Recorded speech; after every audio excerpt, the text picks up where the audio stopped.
हम मीनू झा उपस्थित छी एकटा पावनिक गीत लऽ के। आशा करै छी अहाँ सबके नीक लागत। धन्यवाद। जय मिथिला, जय मैथिली।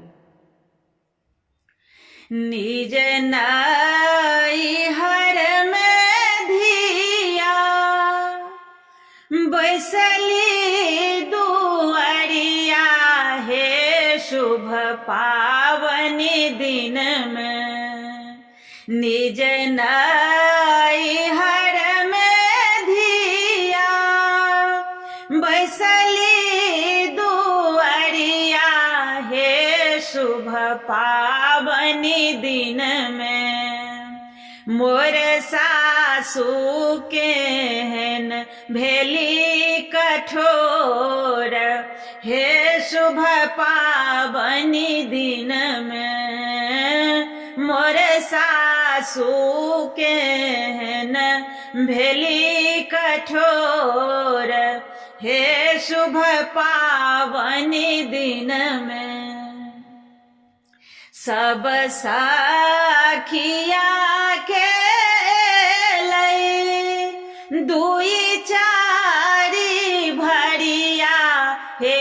शुभ पावनी दिन में मोर ससुर केहन भेला कठोर, हे शुभ पावनी दिन में मोर ससुर केहन भेला कठोर, हे शुभ पावनी दिन में सब सखिया के लई गौरी बिषहारा, हे शुभ पावनी दिन में मोर गोतनों के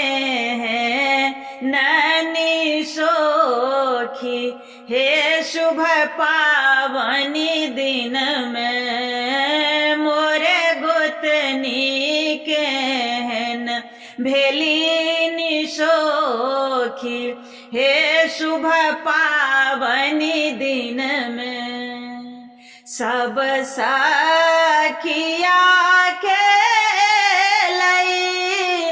डाली भारी फूलबा, हे शुभ पावनी दिन में मोर ननदो केहन भेली कठोर, हे शुभ पावनी दिन में मोर ननदो केहन भेली निसोखी, हे शुभ पावनी दिन में सब सखिया के लई भार संग पिया, हे शुभ पावनी दिन में मोर बालम केहन भेला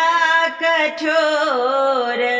हे शुभ पावनी दिन में मोर बालम केहन भेला